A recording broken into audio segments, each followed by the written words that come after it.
गाजियाबाद के थाना खोड़ा इलाके के आदर्श नगर स्थित एक मकान से महिला का शव बरामद हुआ है। मकान से बहुत ज्यादा बदबू आने के बाद जब गांव वालों ने पुलिस को इसकी सूचना दी और मौके पर पुलिस पहुंच के जैसे ही दरवाजा खोली तो उसे सड़ी हुई हालत में एक महिला का शव मिला। इसके बाद जैसे तैसे मुंह पर रुमाल बांधकर पुलिस कर्मियों ने फौरन आला अधिकारियों को इसकी सूचना दी।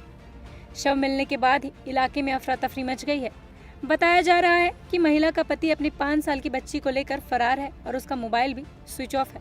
एसीपी इंदिरापुरम स्वतंत्र कुमार इस मामले में क्या कहते हैं, आइए सुनते हैं। कल मकान मालिक से जब बात की गई तो उन्होंने बताया कि कल सुबह तक जो है इन्होंने इनके पति को देखा था। इनकी एक 5 साल की बच्ची है। आज घटनास्थल पर इनके पति गायब हैं, उनका फोन स्विच ऑफ है और बच्ची भी उन्हीं के साथ है। जब इनके रिश्तेदारों से पता किया गया है अभी तो रिश्तेदारों ने प्रथम दृष्टया पति पर ही शक जाहिर किया है।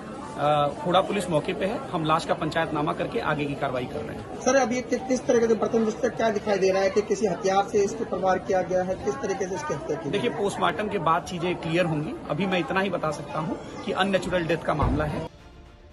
महिला के सिर के पीछे चोट के निशान है। शव फूल चुका है। आशंका इस बात की है कि हत्या 2 दिन या 3 दिन पहले हुई थी। पड़ोसियों ने बताया कि जितेंद्र ने कुछ साल पहले लव मैरिज की थी। मूल रूप से वो बिहार के अररिया के रहने वाले हैं।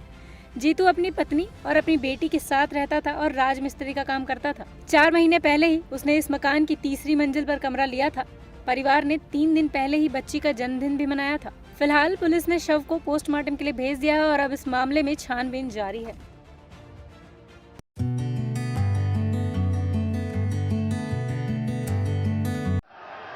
मध्य प्रदेश के रतलाम में मुस्लिम समुदाय से जुड़े कुछ लोगों की भीड़ ने एक सोशल मीडिया पोस्ट के विरोध में हाट की चौकी के सामने प्रदर्शन किया और पोस्ट करने वाले के खिलाफ सख्त कार्रवाई मांग करने को लेकर चक्का जाम किया और नारेबाजी भी की। इस दौरान भीड़ पर सर तन से जुदा जैसे आपत्तिजनक नारे लगाने का आरोप है, जिसके कुछ वीडियो सोशल मीडिया पर भी वायरल है।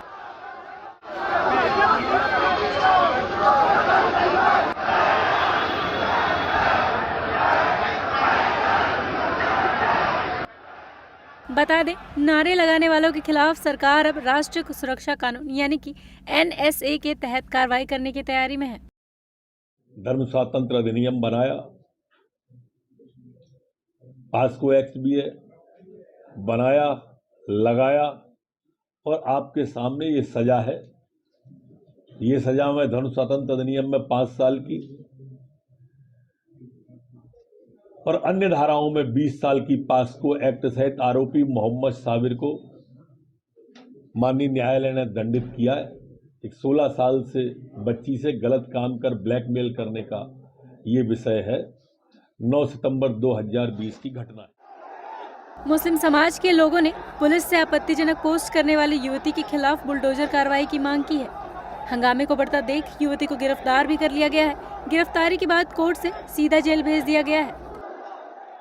एक सोशल मीडिया में पोस्ट आई थी जिसके लेकर एक वर्ग जो था वो आक्रोशित हो गया था और उनका यहाँ पर चौकी में आकर इन्होंने ये कहा था कि संबंधित के विरुद्ध जो है FIR दर्ज की जाए।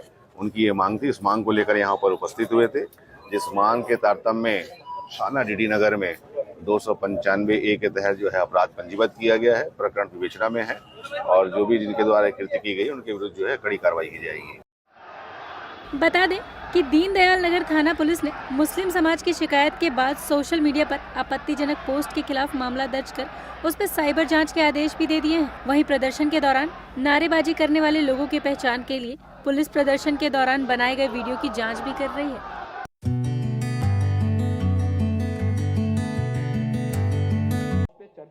उत्तर प्रदेश विधानसभा में 11 अगस्त को सत्ता पक्ष और विपक्ष के बीच में तीखी बहस हुई। नेता विरोधी दल अखिलेश यादव ने आवारा पशुओं और टमाटर की महंगाई को लेकर सरकार को घेरा और कहा कि जैसे ही टमाटर के भाव उठे वैसे ही सरकार के चेहरे लाल हो गए हैं। मुझे लगता है ये दिल्ली और लखनऊ वाले इंजन टकरा रहे हैं और टमाटर का रंग नहीं देखा। आप बात ही नहीं करना चाहते टमाटर पे, क्योंकि टमाटर की कीमत ने आपके चेहरों को लाल कर दिया। आप टमाटर पे बात ही नहीं करना चाहते। एक अंग्रेजी अखबार आगे अखिलेश यादव ने सीएम योगी के $1 ट्रिलियन की इकोनॉमी को लेकर सरकार को घेरा और कहा कि ये केवल सपना ही दिखाया जा रहा है। एक अंग्रेजी अखबार में दिया गया और कहा गया कि हमारा गोल है कि $1 ट्रिलियन इकोनॉमी बन जाएगी 2027 तक। ये बात शुरू में भी हम लोगों ने कही थी, जब सदन में हम लोगों को अध्यक्ष महोदय बोलने का मौका मिला था बजट पर, कि इतना बड़ा सपना दिखाया जा रहा है कि $1 ट्रिलियन इकोनॉमी हो जाएगी। ये $1 ट्रिलियन इकोनॉमी, क्योंकि जो लोग अखिलेश यादव के आरोपों पर सीएम योगी आदित्यनाथ ने करारा जवाब दिया और कहा कि जिन्हें चांदी के चम्मच से खाने की आदत होती है, उन्हें जमीनी हकीकत का पता नहीं होता है। मुझे नेता विरोधी दल के वक्तव्य को देख करके यही लगा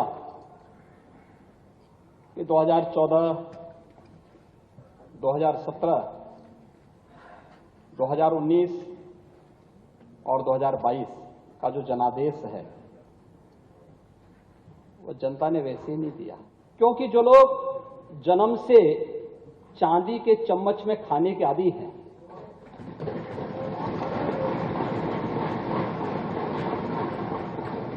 वे गरीब की समस्या को क्या समझेंगे।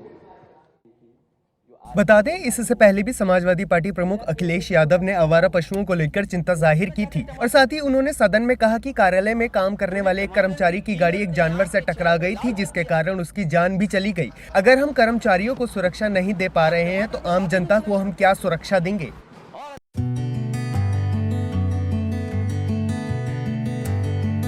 भारतीय सेना में सुधार के लिए नए नए प्रयोग किए जाते हैं। ऐसे में तीनों सेनाओं के लिए चीफ हेड के रूप में सीडीएस का पोस्ट बनाया गया था। उसी दिशा में एक और कदम बढ़ाते हुए सरकार ले आ रही है थिएटर कमांड। क्या है थिएटर कमांड, आइए जानते हैं मेरे साथ। मेरा नाम है नीतू और आप देख रहे हैं आईएनएस टीवी। केंद्र सरकार एक अहम बिल लेकर आई है।